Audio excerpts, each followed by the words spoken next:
Good morning and welcome to Your Pet Matters. I'm your host, Michael Dr. T. Tequila, and I've got a special guest today, Dr. Shlomo Freiman. We met during AHA recording about how we changed our hospitals during COVID and how those changes actually benefited both our employees and pet healthcare. And so he's kindly agreed to come on my radio show and my YouTube channel to talk more about the system he developed, which led to the foundation of a company. So, Shlomo, thanks so much for being on the show. Oh, my pleasure. My pleasure. We were just chatting before how I'm on the East Coast, he's on the West Coast, and you know how everything is different, and got into mountain biking and everything. We can get into that later. But Shlomo, I wanted to talk about just your history. What got you into veterinary medicine, and how did that life change into founding your animal hospital and then Petriage, your company, that telehealth company? So how did it all begin?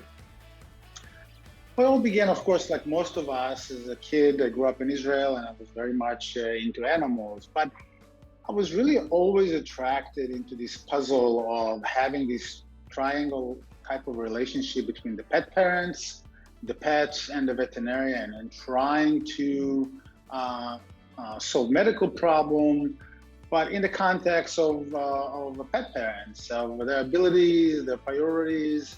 I always found it fascinating.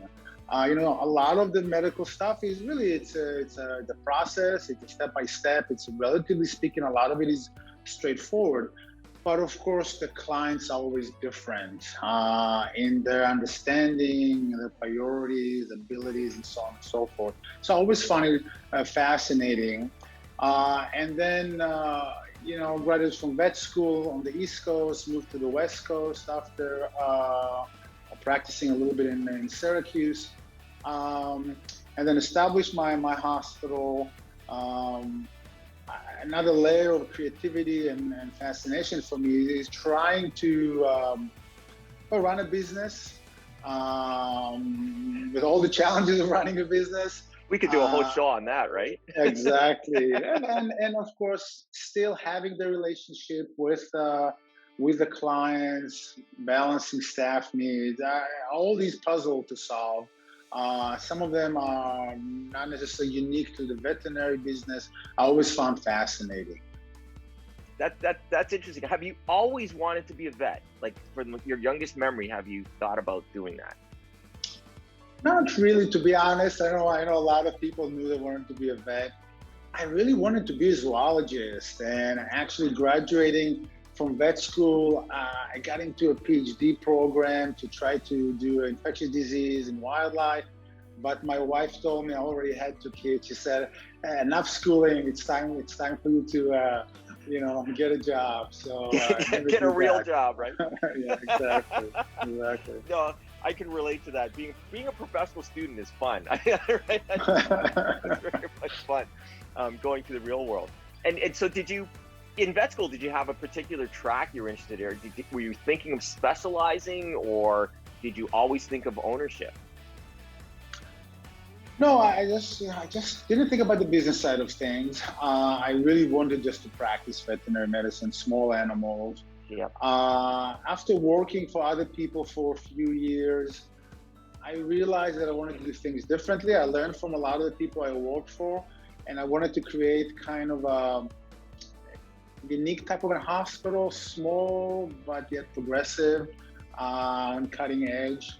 And so I kind of bought an old hospital and turned it around, and I owned it until 2 years ago, where I sold it. I still practicing veterinary medicine, but I sold my practice about 2 years ago. And how does that feel, like being semi-retired? How does that feel, so to speak? Is it a lot of stress relief or anything else going on there? Well, but definitely, being a co-founder of a startup, Petriage, and at the same time owning a practice, had its challenges.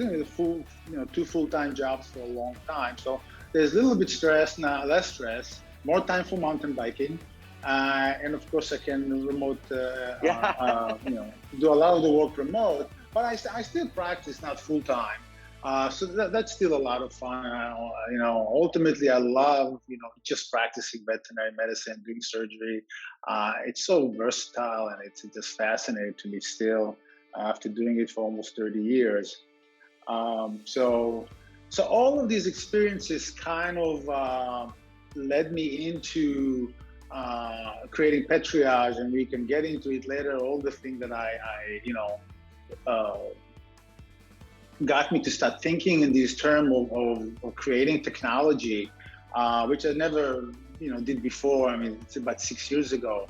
I mean, the origin story of Petriage, one of the co-founder, Casey, is a PhD from Harvard in data science. He also a friend, also a client. And about 6 years ago, his dog Bodhi had crisis, after hours. And of course, he called me. And I said, what's going on? He said, I'm rushing to the ER. I think Bodhi had a seizure. I said, okay, how is he doing right now? He said, he seems to be fine. He was a relatively young dog. I asked him a few questions. I said, look, I don't know what's caused it. It's probably, idiopathic epilepsy. I don't think you need to rush to the ER. Let's stay in touch. If anything change, we can change plan. Come in the morning. We'll do the basics, type of a workup. And, he came in the morning. We did the very basic workup. I, of course, had a relationship with him. I didn't have to go to the ER with everything that involved him going to the ER, the expense and all of that. And it made us think, okay, well, I can't do it for all my clients.